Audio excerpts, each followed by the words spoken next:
Tinanong ni Tae-san ang agency owner kung ilang tauhan na raw ngayon ang makakaya nitong mapagalaw. Sumagot ang agency owner nang mayroon na raw silang 60 bodyguard at 6 na head bodyguard. Inutusan ng ating bida ang matandang agency owner nang sabihan na raw nito ang lahat na agad nang magsihanda. Ibinili niya rin na papuntahin raw nito sa isang nakahiwalay na lugar ang mga head bodyguard dahil kailangan niya nga raw ang mga itong makausap. Agad namang sumagot ang agency owner nang masusunod daw ang ipinag-uutos ng ating bida. Pumunta na si Tae-san sa lugar kung saan siya hinihintay ng 6 na head bodyguard.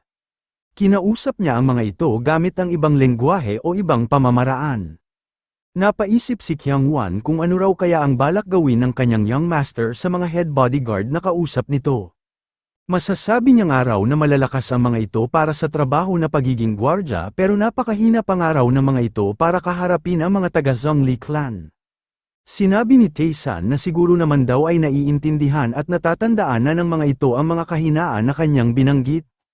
Ngayon nga raw ay kailangan na ng mga itong tulungan ang unorthodox faction sa pakikipaglaban sa mga taga-Zhongli clan.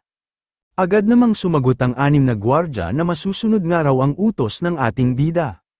Sinabihan ni Tae-san si Kyung-won na gagalaw na rin daw sila kasama ang mga head bodyguards. Tinanong ni Kyung-won kung papunta ba raw sila ngayon sa mga unorthodox groups. Sumagot ng oo ang ating bida, pero ipinaliwanag niya na ang mga kasama raw nilang bodyguard ang siyang makikipaglaban. Binanggit ni Kyung-won na ang kinakalaban nga raw nila ay ang mga taga-Zhongli clan. Tinanong niya ang ating bida kung ayos lang ba raw kung tumulong rin siya kapag hindi na maganda ang sitwasyon. Napangiti si Tae-san nang dahil sa pag-aalala ni Kyung-won. Nagtanong ang ating bida kung magagawa ba raw manalo ni Kyung-won kapag nakipaglaban ito sa agency owner. Sumagot si Kyung-won nang malalaman niya lang daw ito kapag nagkalaban na sila, pero sa palagay niya nga raw ay parang halos magkaparehas lang sila ng level. Tinanong naman ni Tae-san kung ano naman daw ang palagay ni Kyung-won sa 6 na head bodyguards. Sumagot si Kyung-won nang higit na mas malakas nga raw siya kaysa sa mga ito. Sinabihan ni Tae-san si Kyung-won nang mali raw ito ng inaakala. Nagulat si Kyung-won sa sinabi sa kanya ng ating bida, ipinaliwanag niya na yun nga raw ang nakita niya base sa kanyang naging obserbasyon. Sinabi ni Tae-san na napakarami pa nga raw kailangang matutunan ni Kyung-won bago nito makayanan na makipaglaban sa mga head bodyguards, at mas lalong napakalayo pa nga raw ng lakas nito kung ikukumpara sa agency owner. Sinabihan ni Tae-san si Kyung-won na may mga bagay pa nga raw ito na kailangang ikonsidera bukod sa nakikita nito.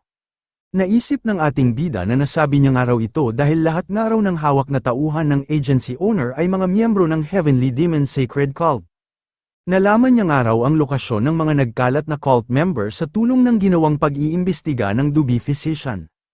Nadiskubre nga raw nila na may mga cult members pala na malapit lang doon na nagkukunwaring mga gwardya. Hindi nga raw ng mga ito alam kung sino talaga siya pero hindi na nga raw iyon mahalaga.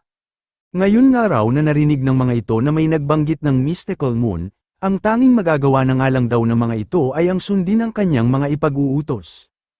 Ipinaalam ni Tae-san sa gwardya niyang si Kyung-won na mahusay nga raw magtago ng lakas ang mga tao na nakaharap nila ngayon.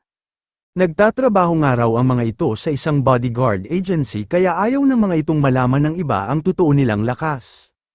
Tinanong ni Kyung-won ang kanyang young master kung kailan pa raw ito nagkaroon ng koneksyon sa isang bodyguard agency. Sumagot naman si Tae-san nang may mga bagay lang daw talaga na hindi alam ng mga bata.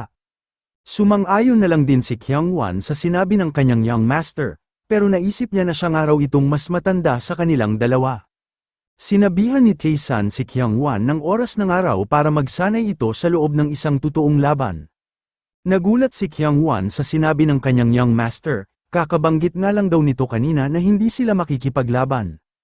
Tinanong naman ng ating bida kung kailan niya nga raw ito sinabi, pinaliwanag niya na ang leader daw mismo ng grupo ang kanilang kakalabanin. Nagkaroon ng kaguluhan sa loob ng mansyon na pag-aari ng Blood Axe sect. Kasalukuyan sila ngayong kinukumprunta ng isang grupo na nagmula sa isang kilalang angkan. Ang namumuno sa grupong ito ay ang Zhongli clan leader na si Zhongli Sangrak. Iginiit ni Chu Jiaguang na kailanman daw ay hindi na sila makikipag-ugnayan sa mga taga-Zhongli clan. Sinabi ni Sangrak na hindi niya raw alam kung bakit bigla na lang ang mga itong nagmamatigas, Imbis na nga lang daw kung nasisiraan na ang mga ito ng ulo. Nagtanong si Sangrak kung umaasa ba raw talaga sina Chu Jagwang na matatalo sila ng mga ito. Sumagot si Chu Jagwang nang wala nga raw ni kahit isa sa kanila ang nababaliw, kung tutuusin nga raw niyan ay sinusubukan pa nilang lahat na panatilihin ang kanilang katinoan. Sinabi ni Sangrak na ulitin nga raw ni Chu Jagwang ang mga sinabi nito. Iginiit ni Chu Jagwang na mas gugustuhin pa raw nilang abutin sila ng pagdumi sa kanilang salawal kaysa naman daw hayaan na lang nila na bugbugin sila ng mga taga Zhongli clan. Naisip ni Sangrak ang sinabi ni Chu Jagwang na pagdumi sa salawal, mukhang ang nasa likuran nga raw ng lahat ay ang tao na bumugbog kay Zhongli Wong. Nagulat si Sangrak noong may bigla itong naramdaman. Hindi nga raw ito isang ordinaryong enerhiya at mukhang nagmumula nga raw ito sa labas. Sinabihan ni Sangrak ang kanyang mga tauhan na ipapaubaya na raw niya sa mga ito ang lahat. Buhayin nga raw ng mga ito si Chu Jagwang dahil may mga kailangan pa raw siyang itanong dito.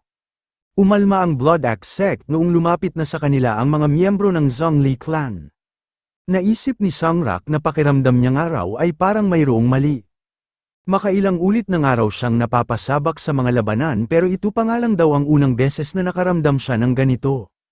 Ang pandamang araw ng kanyang katawan ay nagsusumigaw na parang gusto siya ng mga itong balaan na nalalagay siya ngayon sa isang matinding panganib.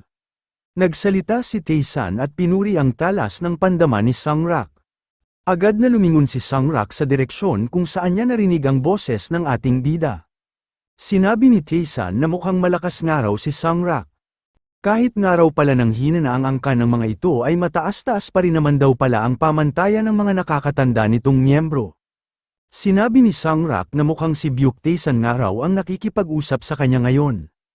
Tinanong niya ang ating bida kung ito ba raw ang nasa likuran ng lahat ng mga nangyayari.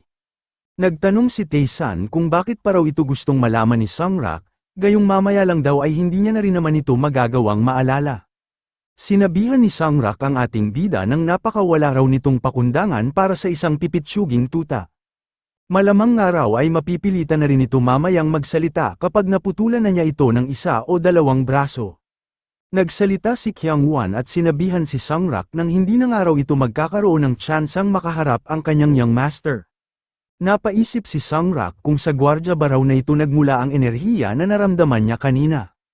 Sa obserbasyon niya nga raw ay mukhang hindi naman ito ganoong kalakas. Pero mas lalong hindi naman daw kapanipaniwala kung iisipin niya na nagmula sa ating bida ang naramdaman niyang enerhiya. Sinabihan ni Sangrak si Kyungwan nang tingnan na nga lang daw nila kung magkakatotoo nga ang sinabi nito. Malalaman na nga raw nila agad ito matapos lamang ang ilang sandali. Nagpaalala si Taesan na mas malakas raw ang makakalaban ni Kyungwan kaysa sa inaakala nito. Tinanong niya rin si Kyungwan kung gaano raw kaya ito tatagal sa pakikipaglaban. Inamin naman ni Kyungwan na medyo namamanhid nga raw ang kanyang katawan nang dahil sa enerhiya na ipinapalabas ni Sangrak. Hindi niya nga raw inasahan na ganoon pala kalakas ang isang elder ng isang kilalang angkan. Pero kahit ano nga raw ang mangyari ay ibibigay niya sa laban na ito ang lahat ng kanyang makakaya. Sinabi ni Taesan na nagugustuhan niya nga raw ang takbo ng pag-iisip ni Kyungwan. Ang pinakamagandang araw na paraan para makapagpalakas ay ang makipaglaban sa mga tao na higit na mas malakas. Sinabi ni Sangrak na napakaingay nga raw ng mga ito para sa dalawang tao na malapit ng mamatay. Sumugod na si Sangrak at sinabi na papaliparin niya nga raw agad ang ulo ni Kyungwan sa loob lang ng isang iglap. Ngunit hindi inasahan ni Sangrak na madedepensahan ni Kyungwan ang ginawa niyang pag-atake. Agad na dumistansya ang dalawa papalayo sa isa't isa. Sinabi ni Sangrak na hindi nga rin daw pala masama ang kakayahan ni Kyungwan, tingnan na nga lang daw nila kung madepensahan pa nito ang susunod niyang pag-atake. Muli na namang sumugod si Sangrak para atakihin si Kyungwan. At gaya ng una nilang pagbabangga, nagulat muli si Sangrak noong masangga na naman ni Kyungwan ang ginawa niyang pag-atake. Napaatras ng bahagya si Kyungwan nang dahil sa bigat ng pag-atake ni Sangrak. Pero kahit ganoon ay hindi siya nawala sa kanyang focus dahil nakikita niya nga raw ang mga pag-atake nito. Sa pagkakataong ito ay nagsimula na ring umatake si Kyungwan. Nainsulto si Sangrak sa pagsugod sa kanya ni Kyungwan, napakapangahas nga raw nito para sa isang pipitsyuging gwardya. Sa inis ni Sangrak ay winasiwas nito ng napakalakas ang gamit nitong espada. Hindi naman nagpatinag si Qiangwan at walang takot na sinalo ang pag-atake na ginawa ng kanyang kalaban. Matagumpay man ang kanyang pagdepensa ngunit nagkaroon naman ng lamat ang gamit niyang espada. Naisip ni Qiangwan na napakalaking araw ng impact ng bawat pag-atake ni Sangrak. Nagpaulan si Sangrak ng mga pag-atake habang sinasabihan si Qiangwan ng tingin nga raw yata nito ay magagawa siya nitong matalo. Naisip ni Qiangwan na pakiramdam niya nga raw ay para na siyang mamamatay sa tuwing sinasalo niya ang mga pag-atake ng kanyang kalaban. Sinabi ni Sangrak na talagang mahusay nga raw pala si Qiangwan, pero subukan naman daw nitong tikman ang sunod niyang pag-atake. Habang dumedepensa si Qiangwan ay doon na pinakawalan ni Sangrak ang inilabas niyang kapangyarihan. Hindi inasahan ni Qiangwan ang kakaibang kapangyarihan na tumama sa kanyang katawan. Napaatras siya ng ilang distansya nang dahil sa lakas ng pag-atake na tumama sa kanya. Magkaganoon man ay nagawa niya pa ring matiis ang pinsala na kanyang tinamo. Agad niyang itinuon ang kanyang espada para mapigilan niya ang kanyang pagtilapon at ang kanyang pagkatumba. Nagulat si Sangrak dahil inakala niya na siya na ang nanalo sa kanilang labanan. Tuluyan ang napahinto ni Qiangwan ang pagtilapon ng kanyang katawan. Agad din itong iniangat ang kanyang ulo para tingnan ang kanyang kalaban. Naisip ni Qiangwan na talagang mas malakas nga raw sa kanya si Sangrak. Pero hindi nga raw siya dapat panghinaan ng loob dahil nagagawa niya namang makita ang mga pag-atake nito. Napangiti si Taesan habang sinasabi na sulit nga raw ang matinding pagsasanay na ipinagawa niya kay Qiangwan. Nakaramdam ng kaunting pagkabahala si Sangrak sa tatag na ipinapakita ng kanyang kinakalaban. Napapaisip siya kung may miyembro ba raw sila sa kanilang Zhongli clan na makakayang sumangga ng kanyang mga pag-atake na gaya ng ginagawa ngayon ni Qiangwan. Sinabi ni Sangrak na kinikilala na nga raw niya ang taglay na husay ni Qiangwan, sinasayang nga lang daw nito ang kakayahan nito para sa pagtatrabaho sa isang merchant guild. Tinanong ni Sangrak si Qiangwan ng anong araw kaya kung sumali na lang ito sa kanilang Zhongli clan. Tumingin si Sangrak sa direksyon kung saan nakatayo ang ating bida. Sinabi ni Sangrak na personal niya nga raw natuturuan ng martial arts si Qiangwan, napakatalentado nga raw nito para maging tagapaglinis ng kalat ng isang bata. Tinawanan lang ni Qiangwan ang kanyang mga narinig, tinanong niya si Sangrak kung sino raw ang nagsabi na nililinis niya ang kalat ng kanyang young master. Nagtaka si Sangrak kung bakit ganoon na lang ang tiwala ni Qiangwan sa binatilyo nitong amo. Sinabi ni Qiangwan na hinding-hindi nga raw maikukumpara ang sword techniques ni Sangrak sa kakayahan ng kanyang young master. Inihanda na muli ni Qiangwan ang kanyang espada para ipagpatuloy ang kanyang pakikipaglaban. Agad na siyang sumugod habang sinasabi na nakikita niya nga raw ang lahat ng pag-atake ni Sangrak. Nagalit si Sangrak dahil talagang napakapangahas nga raw ng gwardyang ito. Mabilis na nakalapit si Qiangwan sa harapan ni Sangrak. Sa pagkakataong ito ay gusto na niya na siya naman ang magdikta ng kanilang laban. Pero imbis na siya ang makapagbitaw ng malakas na pag-atake ay siya pa ang napuruhan ni Sangrak noong mabali ang ginagamit niyang espada.